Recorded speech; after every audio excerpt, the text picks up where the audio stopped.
The lawyer's office smelled like burnt coffee and old paper, and I sat across from a man named Mr. Delacroix, who kept adjusting his glasses like they didn't quite fit his face. "Your great-aunt Ruth left you the house," he said, "and everything in it." I hadn't seen Ruth since I was 9. She was my grandmother's sister, a woman my mother described as difficult in the tone people use when they mean something worse.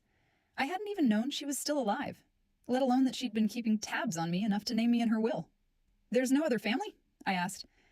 None that responded to the estate notice. He slid a folder across the desk. "The house is in Hollow Creek, about 3 hours north. I'd recommend going up to assess the property before you decide what to do with it." I was 34, recently divorced, renting a one-bedroom apartment I could barely afford, working a job that paid enough to survive and not much else. A free house, even a house I knew nothing about, in a town I'd never visited, felt like the first good thing to happen to me in 2 years. I should have asked more questions. I know that now. The drive up took longer than expected because my GPS kept losing signal in the last 20 minutes, the road narrowing into something barely wide enough for one car, pine trees pressing in close on both sides, like they were trying to remember something. Hollow Creek wasn't so much a town as a scattering of buildings. A gas station, a diner with a hand-painted sign, a church with a leaning steeple. The kind of place that shows up on a map because someone insists it should, not because it needs to. The house itself sat at the end of a gravel drive, half swallowed by overgrown hedges. It was bigger than I expected. 3 stories, Victorian, the kind of house that probably had a name once. Paint peeling in long gray strips. A wraparound porch with 2 rocking chairs that faced each other instead of facing the yard, which struck me as odd the moment I saw it, though I couldn't have told you why. The key Mr. Delacroix gave me, stuck in the lock for almost a full minute before it finally turned.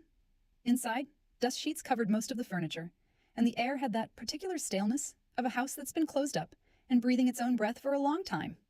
I walked through slowly. Parlor, dining room, kitchen with a hand-crank stove that looked older than the state itself. Everything was frozen in a decade I couldn't quite place. 1970s wallpaper, a rotary phone, photographs in oval frames, their subjects gone sepia and unreadable. I found Ruth's bedroom on the 2nd floor. Her clothes still hung in the closet.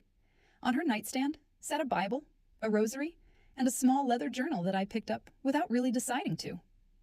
I sat on the edge of her bed and opened it. The early entries were mundane. Grocery lists, notes about the garden, complaints about her arthritis. But around the middle of the journal, the tone shifted. "He's asking again." I told him no. I always tell him no. And he always comes back in October, like the answer might have changed. I flipped forward. The rocking chairs need to face each other. Mother told me that when I was small. Never let them face the yard. He doesn't like to be watched from behind. I remember laughing, actually laughing out loud in that empty house, because it read like the diary of someone whose mind had started to slip. My mother had mentioned once that Ruth wasn't quite right toward the end. I'd assumed she meant something ordinary. Depression. Maybe dementia. This felt like confirmation. I kept reading anyway. Grandpa Elias made a bargain with something on this land, back when he cleared it for the house. I don't know all of it. Mother wouldn't say, and her mother wouldn't say to her. But I know the house stands, because of what he agreed to, and I know the agreement didn't end when he died. It passed with the land. It passes with the blood. One of us has to stay. As long as one of us stays, it leaves the rest of the family alone. I'm the last one who stays. When I go, it will need someone else. I closed the journal. I told myself, quite reasonably, that grief and isolation do strange things to a person's mind, and that an old woman living alone in the woods for decades had plenty of both. I told myself this was sad, not sinister. I told myself a lot of things that night, sitting on a stranger's bed in a house that wasn't mine yet, and almost all of them were true. Almost. I decided to stay one night before driving back, partly out of curiosity, partly because it was already getting dark, and the idea of that narrow forest road at night didn't appeal to me. I made up the bed in the guest room, ate a granola bar from my bag for dinner, and told myself the house was just a house. Around 11, I heard the rocking chairs.